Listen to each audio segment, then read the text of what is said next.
Introducing Pretty Girls Love Real Estate. Stories of everyday women breaking barriers and building wealth through real estate. Let's get it. Boss. BOSS.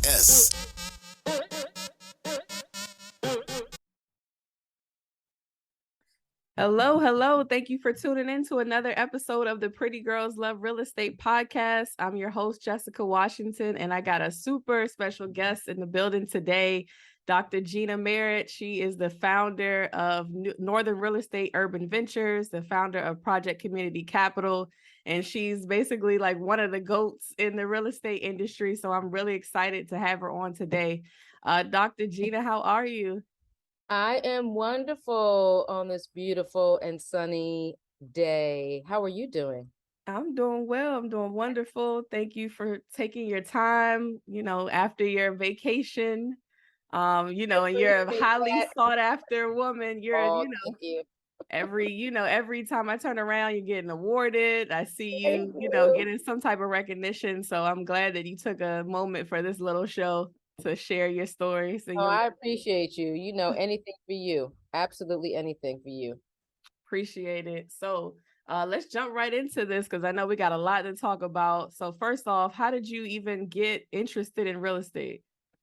So that's an interesting story. Real estate found me, actually.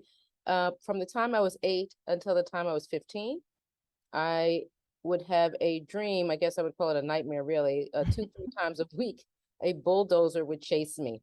Sometimes it would scoop me up. Other times it wouldn't, but I'd wake up like in tears, trembling, frightened. But really, I wound up in this space really in a circuitous way. Starting from that dream, I actually wound up in psychology, or at least I applied to undergraduate for psychology, which makes sense. Obviously, something was wrong with me. Having that dream multiple times a night, right? So I went for psychology. And then during the summer, right before I went to college, I worked for my dad at the electric company doing data entry. And so then I fell in love with computers. And so I called Howard University and I said, well, I don't want to do psychology anymore. I want to do MIS. They told me I had to reapply to school. I was like, oh, that's a thing. So I had to reapply for the business school. So I did a business minor and an MIS essentially major, and then wound up going back to work for the electric company, and then to Wall Street, then to business school, and then wound up with this job in real estate. Really, because I knew I didn't want to work on Wall Street anymore, and I knew I didn't want to work in IT. And so I wound up with this job, and then honestly, I got to when I started work, I got to the job site. The first day of work, they said, go visit your site. I went to the job site, 12 acres of land, just dirt and a bulldozer. And that bulldozer. So I started crying and trembling for good this time. Like, oh, that's why you were chasing me my whole life, because this is what I was supposed to be doing. So that's really, really how I got into real estate. It was meant to be. Wow, you were basically having a premonition. Exactly. Yeah, it's freakish. When I tell people that story, it's hard to believe, but it is the absolute truth. Okay, so this is really your calling. So exactly. You said you worked on Wall Street prior to really jumping into real estate, and a lot of people seems like take that track. So how was your experience working on Wall Street? I loved it. It really is truly a meritocracy. They hire you because of your capabilities, your intelligence. They really don't pay attention to a gender or race, at least in my experience. I mean, I was in my mid-20s when I worked on Wall Street, and it was really the best time. It's really the best job for someone who is smart and maybe doesn't know it yet. I think being a person of color, certainly in my high school experience and even my college experience, I went to Howard, right? I mean, it's just, beautiful and smart Black people. It's still sort of hard to believe, maybe it's, what do you call that syndrome? Stockholm? No, the other one, imposter, right? Like, yeah. You don't believe that you belong. And then you go to Wall Street and, they treat you like they treat everyone. I had a lot of responsibility there. I had a group of people that worked for me. I remember one gentleman was twice my age, and none of that mattered, right? It was really that you were smart enough to do the job, and that's why they hired you. And so it really boosted my confidence, in terms of being a business person, that I could work for Morgan Stanley, do well, and be treated as equal. Okay. So Yeah. one high pressure, high stakes industry to another, but real estate is very much so, especially up in New York area, is very much so like nepotism, like it's all about who you know, your relationships matter. So tell me about why you transition and why real estate development of all things. Well, so when I went to business school, and that's where I got into real estate, right? That's where I applied for a job with my first real estate company, which was a Clark affiliated organization. The truth is, I knew I didn't want to go back to New York just for those reasons, right? I mean, it's very expensive. I thought at some point I'm going to settle down and, have a family, and New York is really fast paced and expensive. It's probably not appropriate. I also thought about, although I love Wall Street, and I really love Wall Street now because they're investing in my projects. I graduated from business school. I just didn't feel like it was a match for me to work in for the rest of my days. I wanted something much more fulfilling. And so I wound up transitioning purely because of business school, because this opportunity again found me. I was looking through the jobs, and it was like construction manager, and I wound up applying, and it wound up actually being development manager for a 6-person shop. So it allowed me to use the skills, the strengths that I thought I had, which was I was a very independent thinker and worker, and I knew Wall Street. When you work for Wall Street or a consulting company, which most of my peers went to after business school, you really just, I hate to say it, a body on a transaction. Like you're one of many analysts, right? And the senior folks then, decide which analysts they want on their projects. I was so used to already being in charge, right?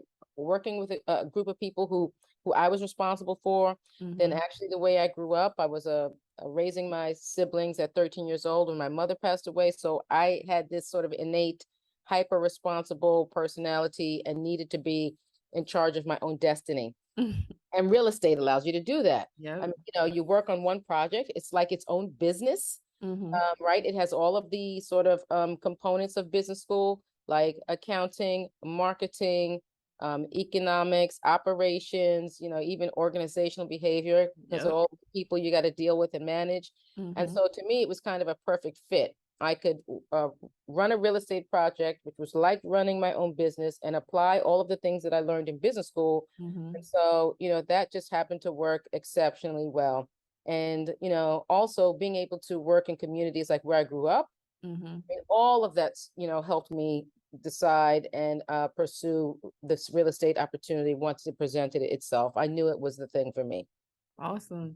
So it's a big difference between when you're working for someone else and it's their name and reputation than when you decide, all right, I want to go out on my own and I want to be the boss. I want to be the person who's the lead developer, and it's my name, my reputation, my guarantee on the line.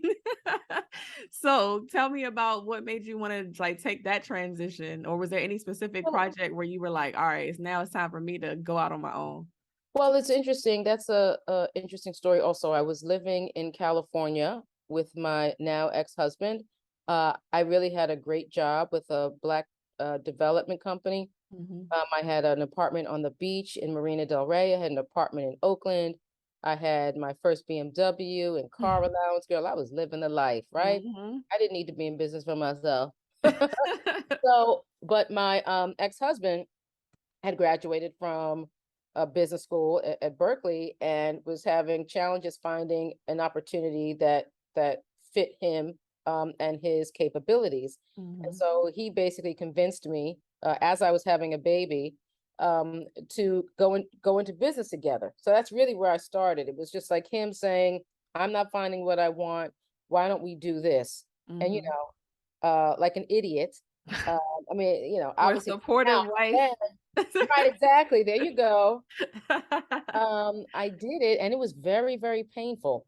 We started in the space where we were helping local community organizations work on development projects, representing their interests against the big bad developers. You know, I had already been working for developers on the East Coast, a majority company, right? One of the Clark organizations, Clark Realty Capital, then going to the West Coast and working for a Black developer. You know, I had the experience, you know, the capability to do this work. And I just figured, why not bring these technical skills to community organizations? Because there was a lack of that technical expertise, you know, at a grassroots level. So we went and did that kind of work, you know, didn't really pay anything, you know, it was like we were struggling, you know, to keep our business afloat. And then a nonprofit on the East Coast asked us to participate or chase an RFP with them. And, you know, I had chased many RFPs, you know, on both sides as being the, you know, developer for the majority company and then just a consultant, just, you know, people asking me to jump in with them. And so, you know, you always say yes. At least in the early days, you always say yes. There's a difference now. Now I don't say yes anymore, necessarily, depending who the partner is. But I said yes, and we won. And I'm like, oh my gosh, what do I do now? Right? Now we actually got to do the project. And this project was in Annapolis. So I packed up my little baby and went to the East Coast. My ex stayed in California. Okay, that's why he's an ex. But I went to the East Coast and started working on this project on my own. Also very challenging, right? Because I'm working on this project and I'm taking care of a little baby. And so at some point I actually had to stop doing that work full time.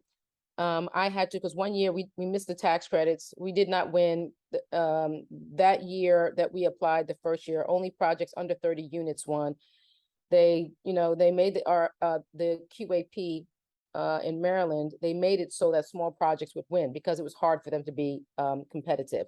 So we wound up getting credits the next year, but you know, but I didn't have any other income coming in, and it was hard to get consulting work. It was hard to do the business development because you know, as a single mom, I got to be home taking care of my kid and not in the street doing deals like the men are able to do. So I wound up having to go back to work. I worked for Striever Brothers for about 9 months. I worked for NDC actually for about 8 months. I did a lot of good work there. The first institutional equity deal for Striever Brothers. In fact, the equity investor wanted to put me in as a key man. I went to NDC and I did their first tax credit deal, the Georgia Avenue residences. I structured that deal. I won the financing through the DHCD RFP process, and I got both organizations lots of wins. And then while I was at NDC, there was an opportunity to help a nonprofit again in DC. They had 10 projects and they didn't have a high level of development expertise. So I wound up with that contract, and then I took off again and then never looked back. So I had to get 2 full-time jobs to take care of my child, which I absolutely do not regret because my child is a rock star. And so, you know, I wound up investing in her instead of investing in real estate projects, right? I wound up being a consultant for a long time. And then honestly, post George Floyd, people were looking for opportunities to create social impact and social justice for Black business owners. And so now lots of investors and lenders want to invest in my projects. And now that my daughter's graduated from college, I actually do have the opportunity to invest my own money and to take development risk, which, you know, before she graduated from college, I just wasn't willing to do. I wasn't willing to do. And then, you know, oddly enough, there were a couple of deals that would come across my desk and I would send them to lenders and investors and ask them to invest in it. And there were all kinds of reasons why I could not. They kept saying, oh, yes, we have capital for minority developers. And I would apply and I would get rejected. So, you know, I hate the word access to capital because it doesn't mean anything. It doesn't mean anything if they don't approve it, right? They don't secure it. So access to capital is just a, you know, the term doesn't mean anything in my book. So when I talk to people about capital, I'm like, you know, what are we going to do to help Black developers and business owners secure capital? Because that's what it's about. But now that people want to invest in me, you know, it's great because, you know, I have 22 years of experience. How many Black women have 22 years of experience on their own developing real estate And then even more so affordable housing. There are very few Black female, developers, again, overall, but especially in affordable housing, right? Which is a very sort of technical field in terms of how you structure, transactions with public financing options. So, yeah, I mean, it took a long time to get to this place. And I'm not complaining because I invested in the right thing at the right time. And now is the time that I can, acquire projects and redevelop them and do those things for my own account. And right now I have about $300 million in my pipeline. Whew.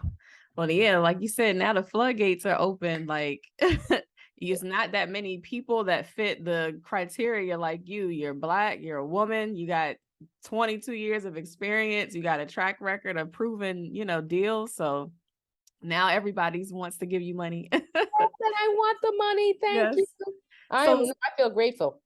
So that makes a good segue to the Wells Fargo program that you're in through Capital Impact Partners. So can you tell us a little bit about that? Yes, that's also an amazing program. The Wells Fargo program essentially invests in developers at an enterprise level. And so the funding that they provide us is not for a project, it's not for pre-development expenses, but it's really to help grow your organization. And so, you can use it for things like, hiring people, maybe hiring attorneys and accountants to help you structure your business in a way that is conducive to the properties you're developing, sort of a long-term goal of creating a wealth perhaps for you and your employees. So it's really meant to help you sustain and grow your organization from the organizational level versus a project-based level. But we have a cohort, a couple of people from DC, there are people from the West Coast, there are people from the Dallas area, all come together and have programming once a month to talk about issues that are relevant to us. And we usually have a speaker, an established developer comes and tells us about his or her business, speaks to the pain points of their organization, which is awesome. We get to ask questions of that developer. And then we get to work through issues amongst each other. We might have an issue with our project that we'd like to share with our group and talk through it.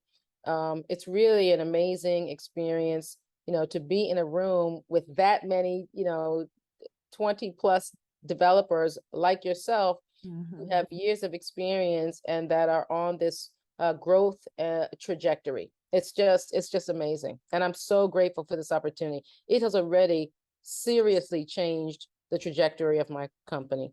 That's awesome. Yeah, that's actually great because, real estate development is so hands-on. It's like you got to focus on the project. So you can't focus on scaling the business. That's or exactly putting right. resources to scale the business. So this is a great program for that. It really is. I mean, most of us are in a place where we need real support on the hiring side, right? Because that overhead, we don't have, the liquidity of our majority counterparts, right? So even in this time we're in right now, for example, with the interest rate moves, right? I mean, lots of projects are in trouble. The difference is the majority companies can wait a year or two and hold their projects, right? They can pay the interest rate on whatever financing they're using to carry that project. They make enough money across the board. They have enough balance sheet that they can continue to pay their overhead for themselves and their staff while the economy adjusts. People of color can't do that. Right. All the gains that we've made since George Floyd, all of that's going to evaporate if municipalities, I would say, foundations, don't come to the table and help us get our projects to the finish line. I'm suffering right now on one of my projects. And honestly, if I can't get that project done, if I can't get the municipalities to support me, my company is going to be in trouble. And it just shouldn't be like that, right? I mean, we've made huge strides in the BIPOC development arena. And so, it's just, it continues to prove what our challenges are. This economy and trying to right size it and adjust it and take the pressure off,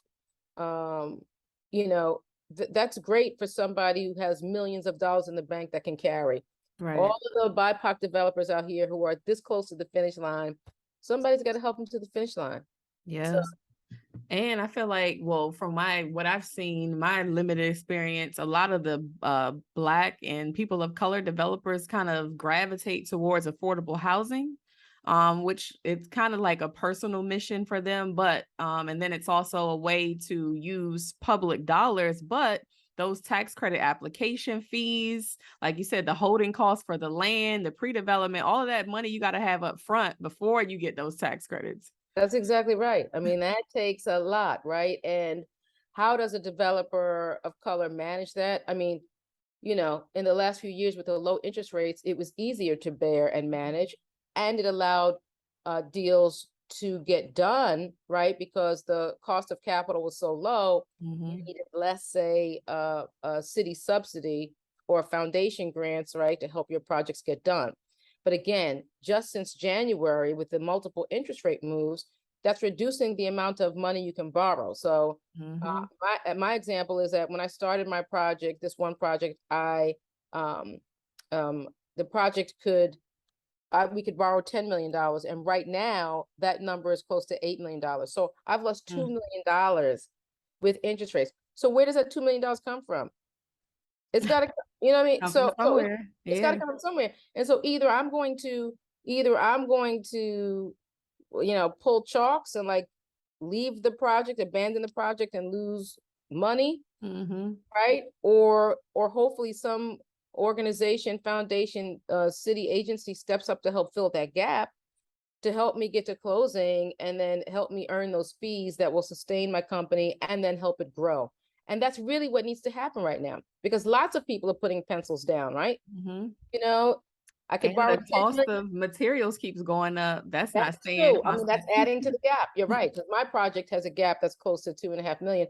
Actually, let me stop lying. It's 3.5 million now because of the interest rate move this week. So you're right. I mean, it's really, I think most developers are struggling, but I would say the issue with BIPOC developers is that we've just made significant gains and progress in the last couple of years in terms of getting the investment and the funding we need for our projects and for our enterprises. And so, to be this close to really making something happen and then not having the support to actually get the project to closing is disheartening. So, I hope the message is to all city folks. Hopefully, if there's some, pretty girls in real estate that work for cities listening to this, right? We need your voice, inside the government. We need your voice inside these foundations to say, listen, let's help these BIPOC developers get their projects closed so they can grow their organizations. Because, otherwise it's all for naught, really. Well, that's where organizations like Amazon have kind of come in and been able to make such an impact so quickly, because like you said, these municipalities are so slow, and you can't necessarily blame them because, they're suffering too. Like they're still trying to recover from the pandemic, the decrease in tax revenue. Everybody's trying to cut back and trim the fat. But Amazon has come in and like flooded the market with billions of dollars in a year, let's say. Yeah, I mean, they are doing a great job. They're doing a great job on multiple fronts, right? They're sponsoring programs like the Housing Equity Accelerator Fellowship to help BIPOC developers do projects. They are investing. And so you'll see, last week, Amazon did a press release of which I was included for a project I'm doing at the Capitol Heights Metro with a partner, Tony Wash of Wash and Associates. They did a press release on all of these sort of BIPOC agencies and companies, right, that they're investing in. And so, if it wasn't for that Amazon money, we couldn't do that project either. That project is in the opportunity zone. And we had multiple opportunity zone investors that we talked to, and they wanted like 18-20% returns. And that was a couple of years ago, right? And even now, exactly, it's in the opportunity zone. You don't need 18% in the opportunity zone. Right. You need 10 or 12. But folks in real estate, that's what they do, right? If they're investing their money, they're maxing it out. Why put it in our project and get 12%, even though it's capital gains, when other people will do OZ deals, give them 20% plus the capital gains benefit? Anyway, our project couldn't afford it. And so if not for Amazon, we wouldn't be getting that project done either. And really, my partner, who's providing all the financial guarantees, and he's the one putting up all the pre-development capital, he would have been in a lot of trouble had it not been for Amazon helping us get this deal done. Absolutely. Okay. Well, there's a lot we can talk about as far as the lending space, but I want to shift to your organization, Project Community Capital, because not only just from the real estate development side, it affects the people on the ground, the people that are living in these communities, the people that are actually working like on the construction and all that for these projects. So you are very passionate about kind of helping, expand and increase their lives. So tell me about why you started that Project Community Capital. Yeah, so that I actually started kind of by accident also, right? Just like getting into the space. I'd been working in development for a number of years, working with contractors and developers. I was my early years, obviously, as I noted, I wasn't doing my own deals, but I was building other people's projects. And I would see the general contractor hire people that last 2 to 3 days or 2 to 3 weeks. And it was frustrating to me because when I was doing my development planning work in the community, I'd meet people all the time that were completely capable of working, but unemployed. So I just kept saying there's a disconnect between the contractors, right, and the community. Mm-hmm. And I felt it was, my responsibility to do something about it. So on this project in Nanny Helen, which I did with Tony Wash, I essentially created this platform. And that time it wasn't called anything, right? But it was what I had proposed to do is to get the Section 3 group at the DC Housing Authority to send me resumes in advance of closing so I could interview them and see who was ready to work, right? This was just my notion. If I could find the people in advance, then the contractors and the subcontractors would not be able to say they couldn't find anyone. I was going to make the job easy for them. Right, because they always try to say, oh, we wanted to hire minority contractors. We couldn't find them. Exactly. And so, right, contractors as well as people. They say both sides. They can't find the minority contractors and they can't find the people. So actually, in the Nanny Helen, we did both. We got the minority contractors connected to the GC, and we got the people connected to the subcontractors. And we spent a lot of time begging the housing authority to give us the resumes in advance, and they wouldn't do it. And they, I mean, one person in particular, right? One person can just kill your whole deal. You know that. So this person would not. And every meeting we'd ask again. And as we got closer to closing, senior leadership started to show up to these meetings. So then I would ask the next person in line, can we get the resumes? They would say no. The next person. And then finally there was a meeting where there was a senior enough person who heard this request and said, can you just Why not? So once I got the resumes, and we screened 100 people, we only needed to hire 10 people. We wound up hiring 18 people and we lost one. So that first project, we had a 94% retention rate for section, and it's for between Section 3, which were really people that lived in Lincoln Heights, Richardson dwellings. We hired people also from Ward 7 and 8, and we hired a few returning citizens. And so it was a powerful statement about what's possible, right? So the next project I was able to do that was Beacon Center. We did the same practice. We actually developed software so that the subcontractors could log onto our software and find people who were ready to work, because the first time we did it, we just packaged up the resumes by division. The second time we did it through this software. And in that case, we got a 98% retention rate. We hired 43 people and we only lost one person. Also hired people from the community, hired people from Section 3. People say people that work in public housing are lazy. We proved that wrong, right? Right. So our model, we know our model works. And so really we did that because as developers, we just thought it was important that not only we subcontractors, consultants benefit from public dollars, but the people in the communities where we're building this housing should also benefit economically. Absolutely.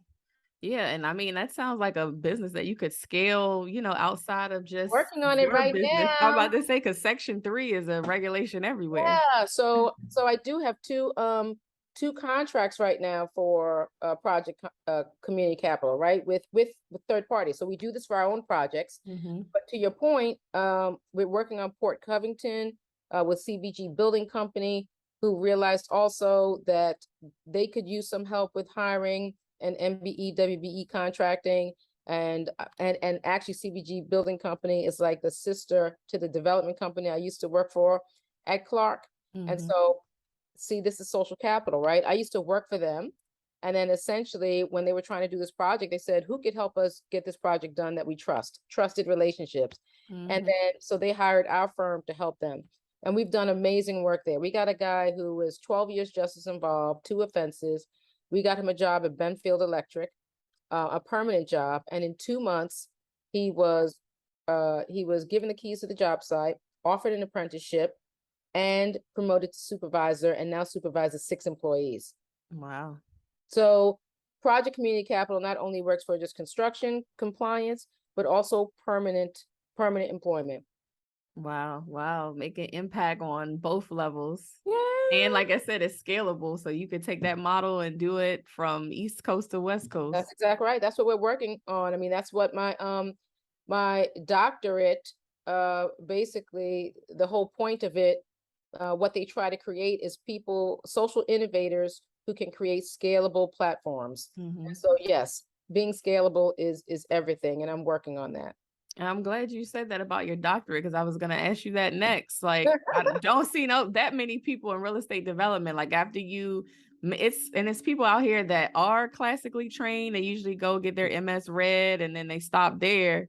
But you went all the way to doctorate, but it's not necessarily in real estate development. So tell me about that. Yeah. So, once my daughter left to go to college, I was like, I felt like I spent so much time with her and raising her. I sort of had a little, void there, even though my husband was like, okay, we empty nesters now. What you doing? But I was like, I know. I was like, oh, but I felt like professionally something was still missing, right? And so I started looking around about, in terms of the things I was passionate about, and I found this program at USC, which is basically a doctorate in social innovation in the School of Social Work. And it's basically trying to help innovators create platforms, right, to meet contribute to one of the grand challenges, one of the 12 grand challenges, which is now 13. When I entered school, it was 12, but based on George Floyd, we were able to add a 13th grand challenge, which was eradicating racism. But I focused on reducing economic inequality. And so that's what I'm working on through Project Community Capital. So I went to this program basically to expand the work that I was doing. And that's when I basically learned about the collective impact model, which is where we partner with other organizations that want to address the same challenges. So part of our platform, we partner with folks like Dress for Success. We partner with other nonprofits like in DC, Marshall Heights Community Development Organization. And those folks are already in the community, and they've been in the community for decades doing work, right? We're not trying to reinvent the wheel. We're not trying to do what they do. So we partner with them because what our strength is social capital.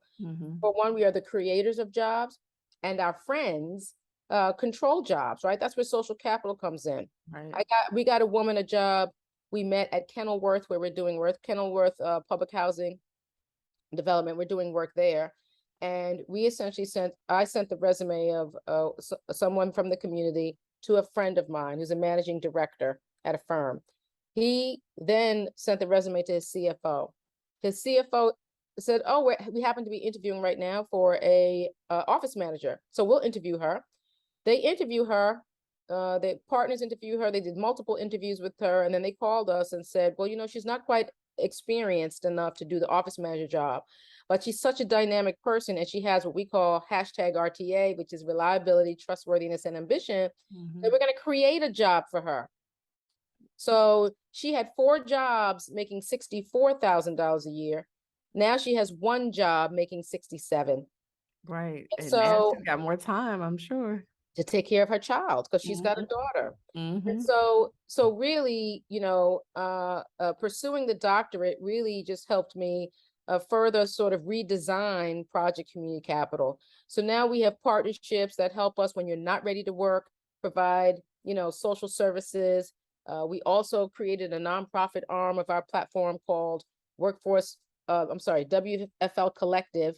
Workforce Leverage is our database. WFL Collective is our nonprofit arm that partners with education and training providers.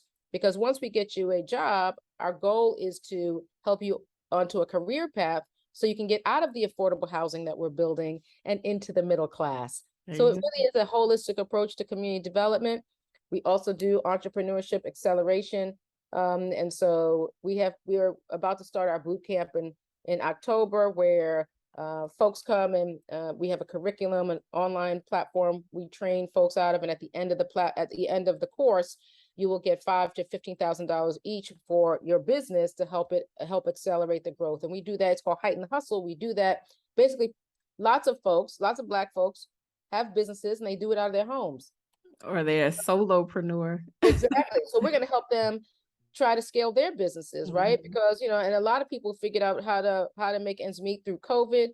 We found so many people that created businesses out of their homes, right, through COVID. So we're going to help those folks basically accelerate the growth by leveraging our social capital relationships, connecting them to contracting opportunities because our friends buy their products, right? That's how that works. And help them give them the money to help buy, supplies, and hire staff to help them grow their businesses. So the point is that, yes, I went to this doctorate program in order to learn how to scale my platform, both through practice, because we're actually a practicing doctorate. So there are PhDs essentially that do research, right, and writing. Our doctoral program is really to create practitioners and to create, again, innovative platforms to impact, to create social impact. And so the whole intent was for me to be out here hustling, trying to help people from underserved and underestimated communities create economic empowerment. That's amazing. That's amazing. Because, we always talk about affordable housing, and it could kind of become this like perpetual cycle of you being in it from generation to generation because you're getting that assistance, but you're not ever working towards being out of that. And that's only going to be learned through economic opportunity. Yeah, because part of it is that people don't see them, right? I'm saying there are so many people that are underestimated, like this woman that we just got this job, right? She had 4 jobs. She was underestimated. Yeah. Now we connected her with a company who actually sees her value. And in fact, this is what's so profound, that they had been, the previous person that was helping them do certain activities that they had to pay for. So there were sort of things in the office that they would send out to purchase, right? Like office supplies and materials and things. The former person used to do Instacart all the time to buy these things, right? Which got to be excessively expensive. But the person that we got hired, she finds all kinds of ways to keep the cost down. So she doesn't use Instacart anymore. She finds other ways to get the same product, but for a lower price. And what that demonstrates is being a single mom. Yeah, she's got a mentality of saving money. That's we got to be exactly efficient. Right. And she's bringing that to this company, and they're like, yes, you're saving us money. But that's where diversity is so important. And that's why hiring people who are underestimated, it's important. They can become truly the most valuable employee you have.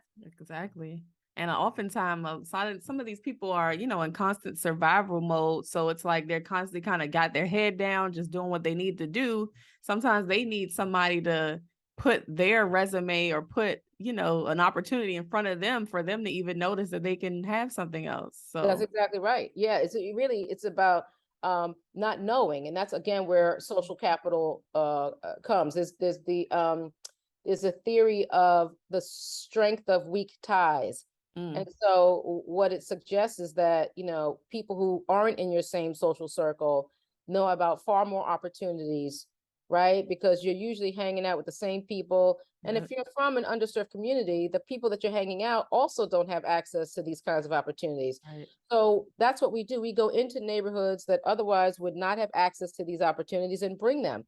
so they can learn about the possibilities. To your point, lots of folks are just grinding, looking for jobs. We working with people in Maryland, some young men in Maryland.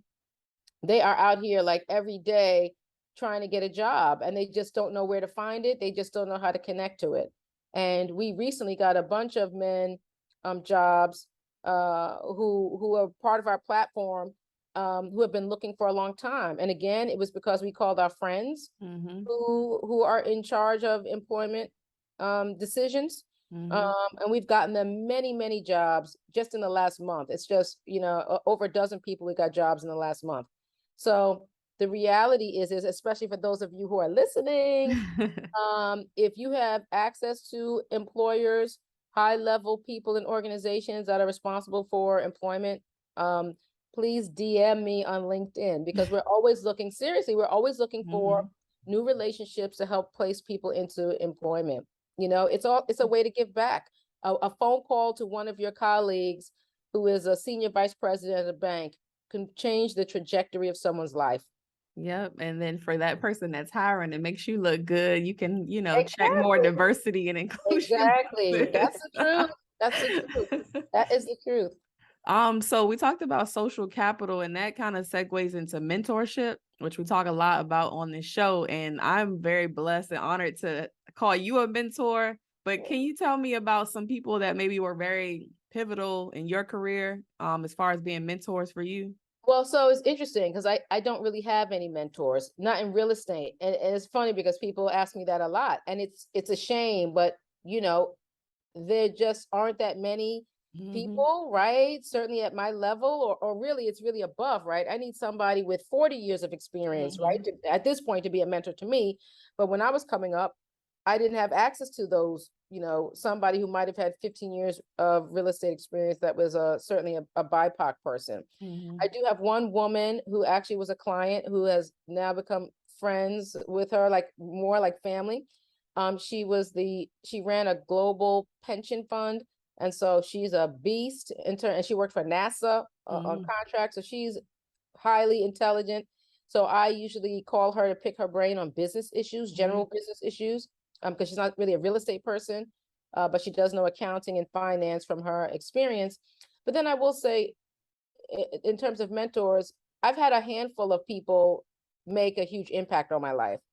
One was a man named Doug Sandor, who worked at, who was my boss's boss, essentially, at my first real estate job. And I had a site, that first site that I showed up where the bulldozer was. We had some significant engineering problems, civil design problems. The site had a lot of pooling of water. And this is my first job in real estate. But, when I went to the job site and there was just pools of water everywhere, I knew something was wrong. Even though I hadn't built it before, I was like, this ain't right. Right. So then I basically tried to backcharge the engineer lots of money.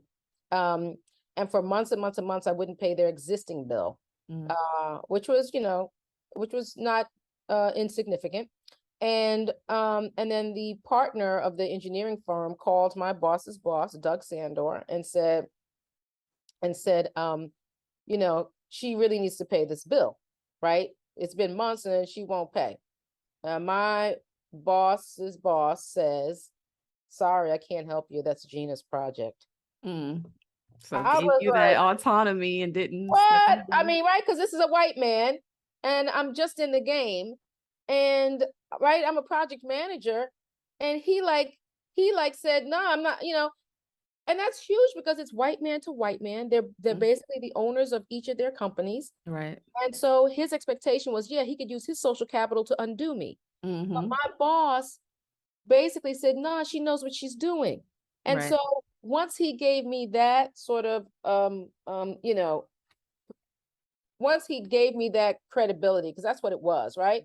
He's like, now I feel like I'm a superstar. Like now I'm untouchable. That really did do a lot for my career. I honestly became a different person in real estate because of him. Because he gave me the confidence to say, I'm not stupid. I know what I'm doing.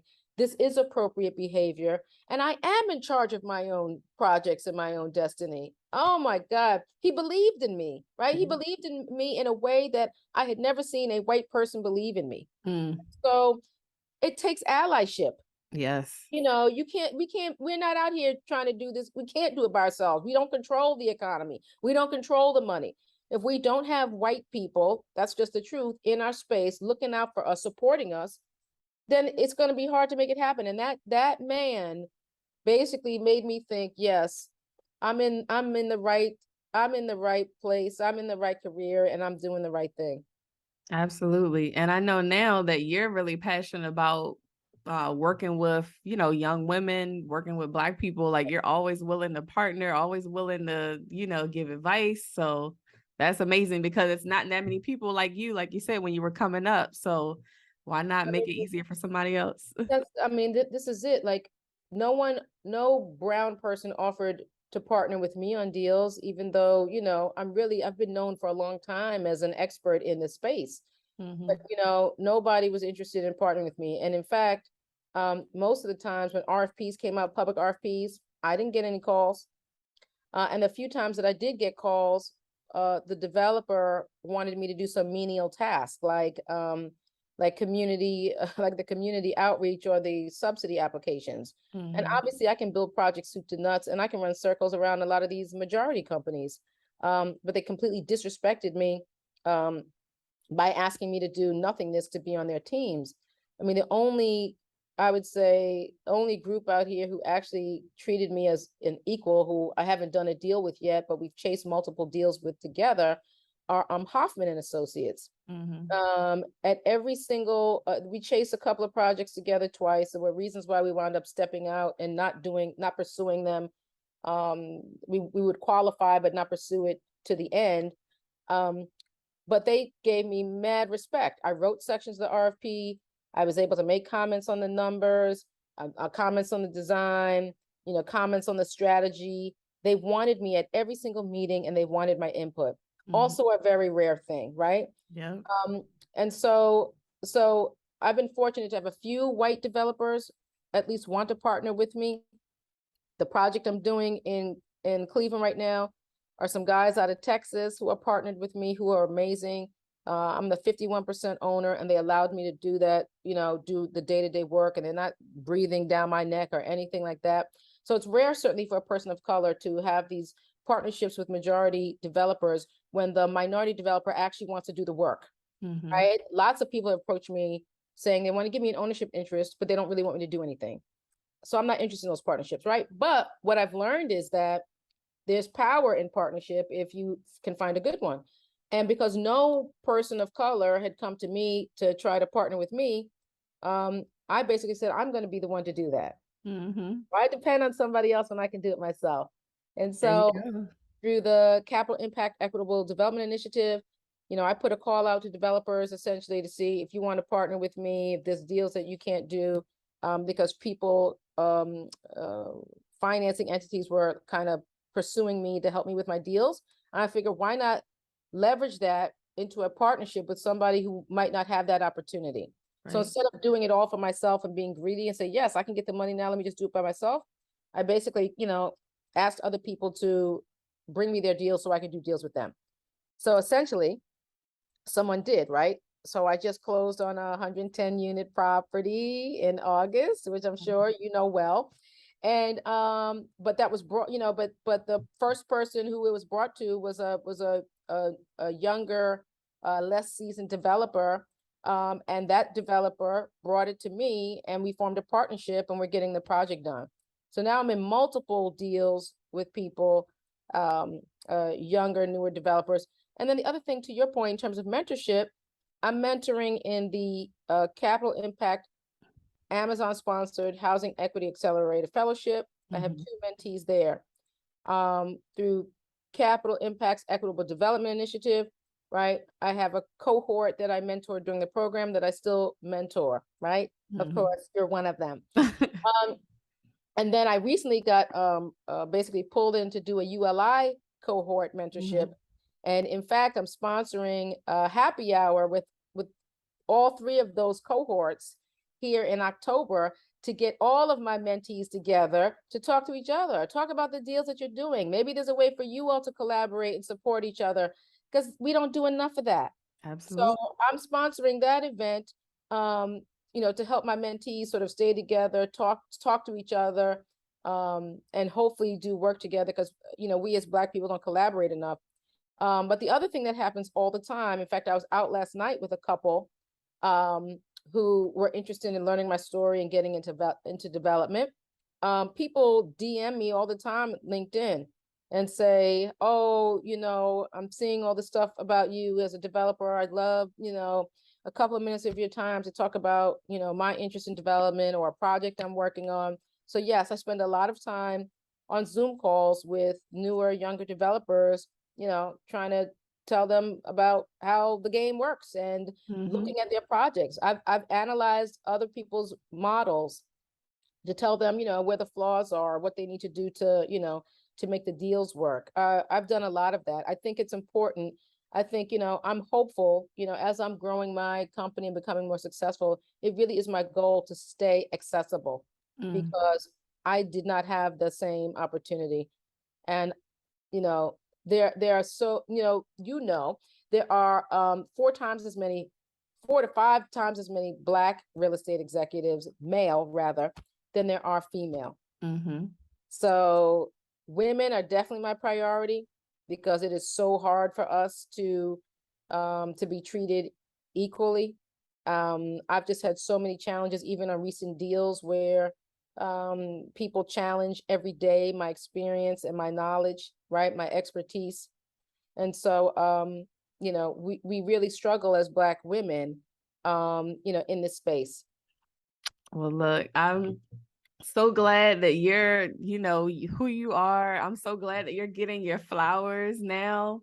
After all these years of hard work, like now everybody knows who Dr. Gina Merritt is, and it's only onward and upward from here. Yeah, Like, it's like now I'm finally, opened up all the opportunities. Now I can really do some damage. No, that's the truth. That's how I feel. It's like I do pinch myself quite a bit these days. I'm like, this is really happening. Like, people want to do business with me. People are willing to lend me real money to do projects. People have my back. People are bringing me deals. And so all of that, like you said, I feel like I have to give that energy back to young BIPOC developers. I feel so blessed and so fortunate. And I don't want to spend the next 10 years just making money for myself, although that's a nice thing. I'm playing catch up, really, compared to my male counterparts. But at the same time, I'm going to give back every minute I can to young people, because, when I go away from here, I want to be able to say, not only did I help underserved people from the communities I work in get jobs and help them become better entrepreneurs, but I want to be able to say, even the professionals that are in this space, I supported them also. I want to support everybody in that ecosystem. I think it's important. And, that's definitely my personal mission for the next, as long as I can do it. Absolutely. Well, I mean, all of that, you're expanding your social capital by doing that. So it's all, the money's going to be tenfold. Like, it's not like you're going to be cannibalizing opportunities by doing this. It's going to just make more opportunities for you. Yes, So, I would agree with that. Well, yeah, we could talk for like 2 hours all about what's going on with you, but I want to wrap this up so it's not too long. I want to move on to the last segment, which is the Fabulous Four. It's 4 questions I ask every guest. So first off, what is your favorite book about real estate? Well, interesting. My favorite book right now is a book that I just read, The Color of Law. And it is all about how the law has created unequal housing opportunities and also unequal economic opportunities.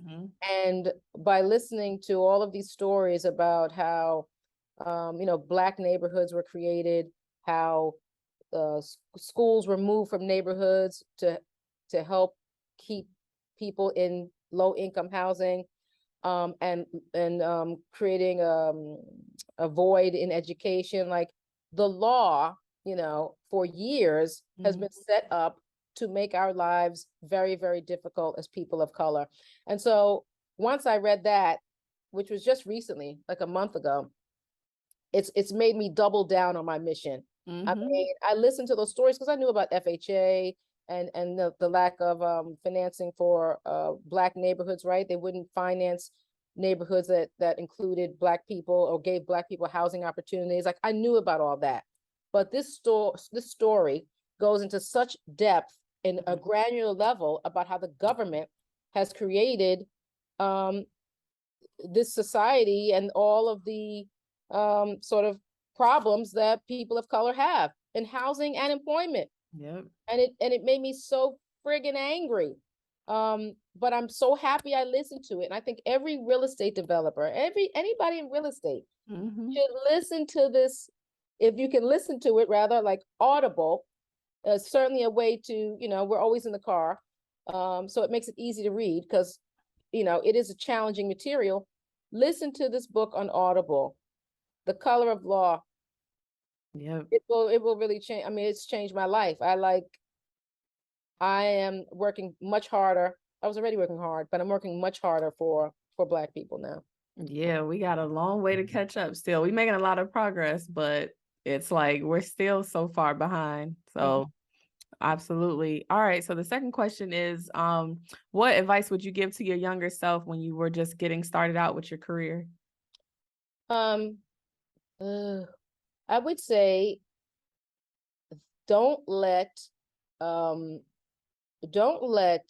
others spoil your joy.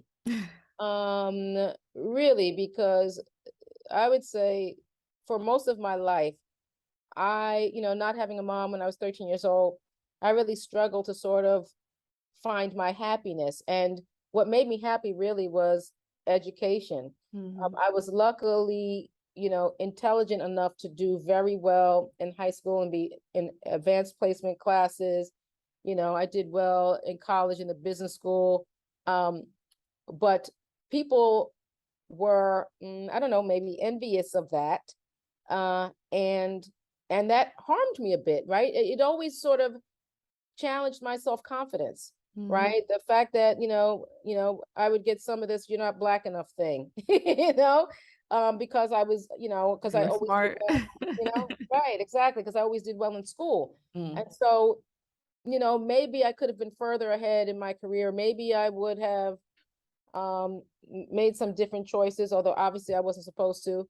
But that, I think, confidence is so important to young people to keep them on track, right? And I think there were many forks in the road, and those forks were put there by people who had their own challenges and weren't happy with their own lives. So that's it. I would be like, don't let others spoil your joy. You have to embrace who you are and all of that and believe in it, even when it's hard to do. Yeah, and I think like I guess the continuation of that, once you actually make it, you become successful, especially with Black people, we have survivor's remorse. Like we feel guilty that we're doing well. And it's like, oh, we gotta, give back. We gotta look out for everybody else who we left behind. Yeah, no, that's the thing. I mean, that's how, I think that's why I started Project Community Capital. I mean, it is important to me. I do feel like, right, that's the community I came from. I grew up in affordable housing. All my friends at home were Black. All my friends in school were white because I just happened to be in those classes. And so, so now that I'm in the position I'm in, I'm like, I do feel remorse. I do wish I could help every single person, every single brown person on this planet achieve the best.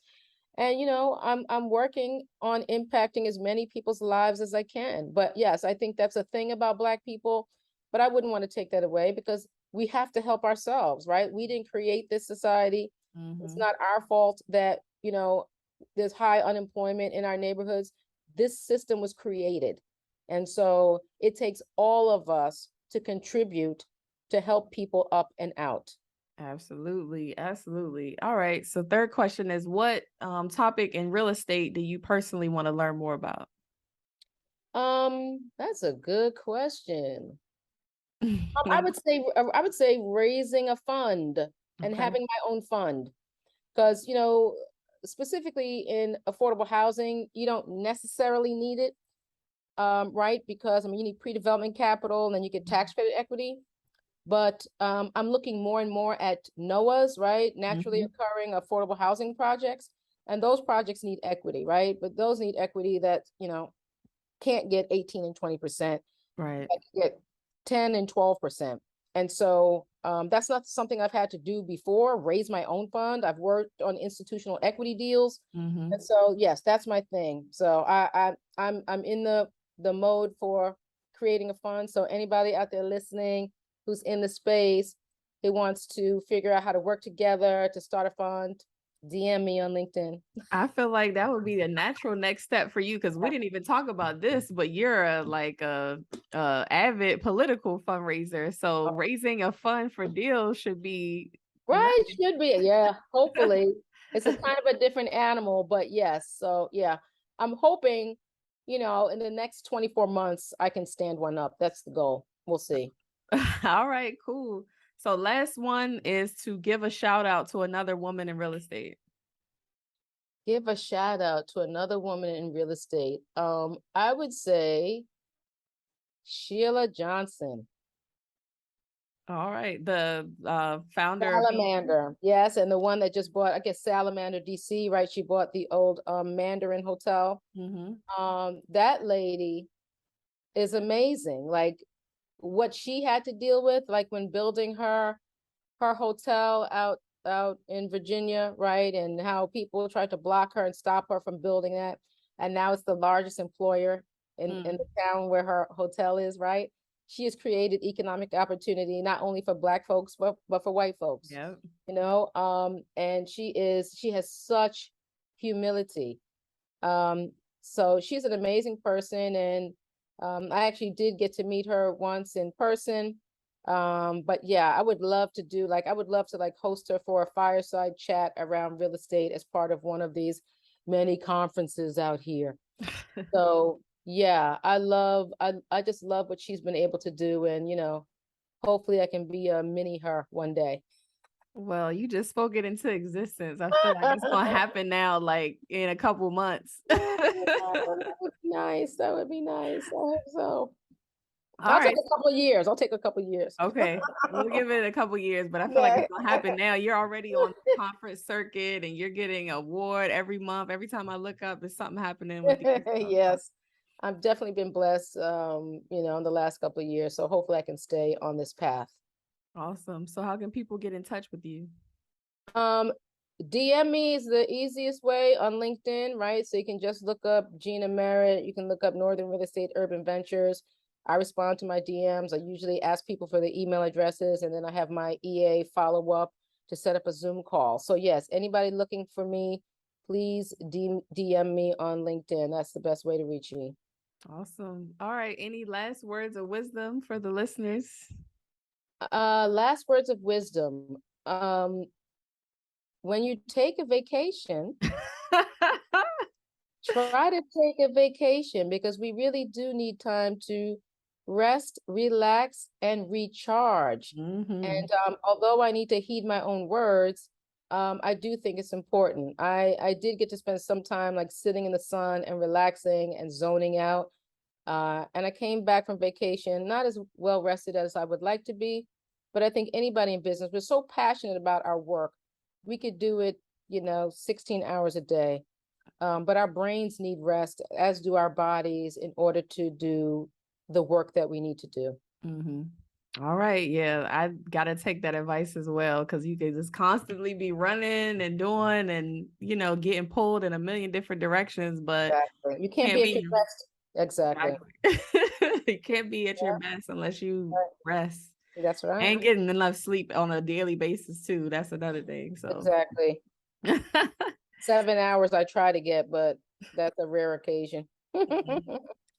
Welcome to the club. Well, thank you, Gina. I really appreciate this. This was awesome. Like I said, we could have had gone on for on and on and on and on. So many things that we didn't even talk about, but the things that we did, it was amazing. I appreciate the opportunity. I appreciate you. I appreciate you for being you. So thank you so much for everything you do. We'll close it out here. All right. Another episode of Pretty Girls Love Real Estate Podcast. Dr. Gina Merritt. She almost needs no introduction, but she is. Thank you. All right. We'll see you guys on the next one. Thank you.